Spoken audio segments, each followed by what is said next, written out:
So if you're gonna do it, just don't be like this guy and lie about it.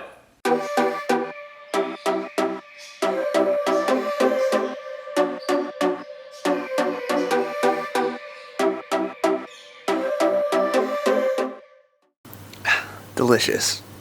So we do have blueberry lemonade, which is a fantastic combination. So anyway, let's go hit the gym.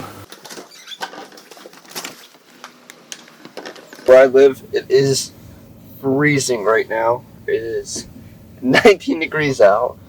You see some of these influencers, people who do YouTube, live in like Florida, California, and it's like 70 degrees, sunny, and I'm here in the winter, and it's freezing, and the doors don't close right. So the gym is about a 15-minute drive, and normally pre-workout takes about 20-30 minutes to kick in, which allows me to go ahead and get there, do my warm-up sets, and then I'm good to go. You see a lot of these guys that go ahead and like, dry scoop their pre-workout. Now, you don't want to do that because your body doesn't absorb it as fast. Another thing is if you eat too many fats in the morning before taking pre-workout, it also absorbs slower.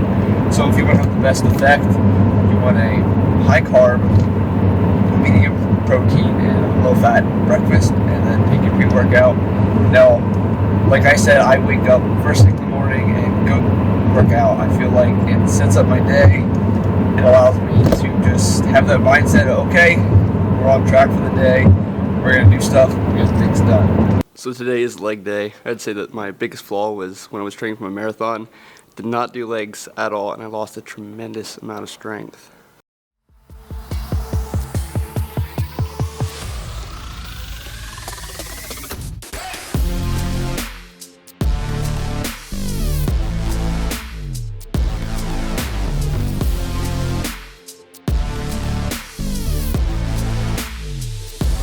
So when I first started squatting again, I could get to 25 from maybe like 3, and now I can definitely rep it for like 10. I think that honestly, if I would have trained them, my time would have been better, and I wouldn't have lost as much strength. So let's be honest. I've thought about it, you've thought about it, we've all thought about it.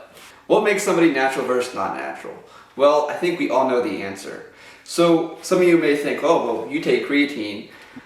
Yeah, whatever. If you're not sticking yourself in the butt with a needle, then in my book, you're considered natural, depending on what you take. I mean, there are different things that you can take orally, or even pro-hormones or SARMs, that kind of put you on the edge or the border of natural versus not natural. But a lot of those things have very harmful side effects, just like taking steroids would. Now, I can go on and on and on about all the negative effects that taking steroids has compared to giving you big muscles for the pros, but I'm not going to sit here and do that. I don't want to bore you, but in my perspective, it's just not worth it. Even if you do social media for a living. Let's look at some of these guys. So Alex Eubank, for example. This guy makes tons of money, has 1 million followers, and he's natural. So some of these other guys, they take steroids, they're putting their health at risk, and they have 1,000 followers on TikTok. They think just because they look big and look muscular that they're going to do well on social media, which is not the case at all. So there's so many other things that go into the algorithm and what pushes and what doesn't. I'll go over all that in another video. I'll talk about myself a little bit more and what I'm planning to do and how things are going for me. But like I said, that's another story, different video. But going back to, should you do it? No. Most of the sports, they test for it. They don't allow it. If you're not going to be a professional bodybuilder, then don't do it. And the chances of you being a professional bodybuilder is very, very slim. Slimmer than you getting into the NFL. And I'm not just talking about being a pro, I'm talking about being a professional bodybuilder. So let's look at C-Bum, for example. He wins Mr. Olympia. He makes roughly $500,000. So most of his money does come from his sponsors and just making social media posts and all that other stuff, advertisements. But is it really worth putting your health at risk? You look at somebody like, was that Rich Piana or whatever his name was? He died at 47, 49, something like that. And he was huge, but he was also juicing every single day, and he did have a good life, I'd say. I hope he did, but I don't want to die at 47. So like I said in the beginning, I thought about it before. Everybody has, because you look at social media and that's all you see on your feed is these people that are talking about how much steroids they use and how much they're juicing and how much muscle they gained, and that's why you shouldn't compare yourself to social media, because you're seeing the pretty side of everything. All you're seeing is, oh, big muscles, big muscles. But these guys go through a tremendous amount of difficulties at the time they're doing this and later in life as well.